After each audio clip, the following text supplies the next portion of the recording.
بعضی از خلبانان ادعا می‌کنند که در حالی که از روی مثلث برمودا پرواز می‌کنند زمان را از دست می‌دهند. این باعث شده است که برخی افراد در مورد پرش زمانی و سفر چند بعدی نظریه‌هایی ارائه کنند. مثلث برمودا تا سال 1918 ناشناخته بود.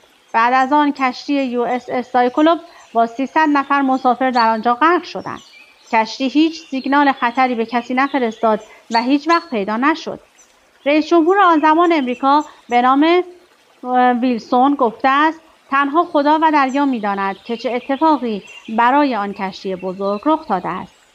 در سال 1941 دو کشتی در همان نقطه ناپدید شدند. مثلث برمودا زمانی بدنام‌تر شد که 5 کشتی ناوی که 14 فرد را حمل می‌کردند به سمت سواحل فلوریدا در حرکت بودند. در آن زمان آنها مسیرشان را به خاطر اختلالاتی در قطب نما گم کردند و کم کم سوخت خود را از دست دادند.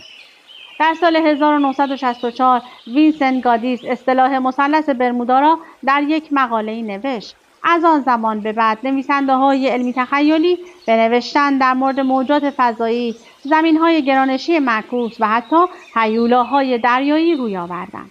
با این حال دانشمندان اشاره کردند که تلاش برای پیدا کردن دلیل برای تمام خرابی‌ها و سقوط‌ها در مثلث برمودا مانند تلاش برای کشف علت